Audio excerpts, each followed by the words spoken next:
Bonjour, la pensée de Christ. Voici la manne du jour. Et notre belle petite manne nous vient de l'apôtre Paul qui dit ceci dans sa première lettre aux Corinthiens. 1 Corinthiens 2, 16. Car qui a connu la pensée du Seigneur pour l'instruire? Or, nous avons la pensée de Christ. Dans notre manne de ce matin, Paul utilise le verbe connaître, qui est le centre, l'épicentre de la manne. Tout passe par le verbe connaître. Il faut bien faire la différence entre deux verbes. Le verbe connaître et le verbe comprendre. Je comprends dans mon intelligence, fonction de mon âme, mais je connais dans mon intuition, fonction de mon esprit. Quand Dieu parle, Dieu ne parle jamais à mon intelligence, fonction de mon âme. Non. Et pourquoi? Parce que l'âme a péché.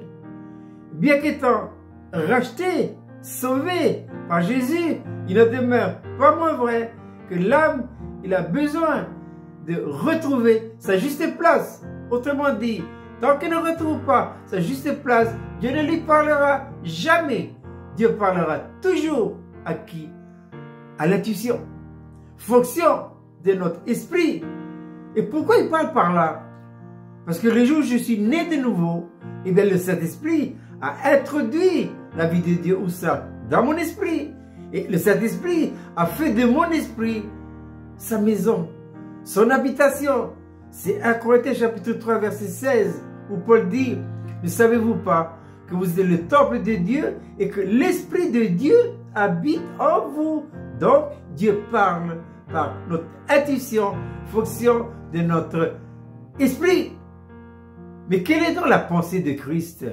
La pensée de Christ, Paul va le définir très clairement, toujours dans sa première lettre aux Corinthiens, chapitre 2, verset 2. Paul dit ceci: car je n'ai pas eu la pensée de savoir parmi vous autre chose que Jésus-Christ crucifié. Or, la pensée de Christ, c'est quoi? C'est Christ crucifié. Et Christ crucifié, c'est la croix. Et c'est quoi la croix? La croix, c'est un principe de vie qui donne à Dieu tous les dons absolus et la possibilité de vivre sa vie en nous. Telle est la pensée dominante qui a gouverné tout le ministère de l'apôtre Paul. Et c'est ce qui a fait de lui un ministère qui sort hors du lot. Je répète cette belle petite manne pour ce matin, la pensée de Christ. 1 Corinthiens 2, verset 16. Car qui a connu la pensée du Seigneur pour l'instruire? Paul dira: or nous avons la pensée de Christ. Quelle est la pensée de Christ? Christ, Seigneur et Roi. La croix en tant que principe de vie qui donne à Dieu tous les dons absolus et la possibilité de vivre sa vie en nous. Je vous souhaite de passer une agréable journée.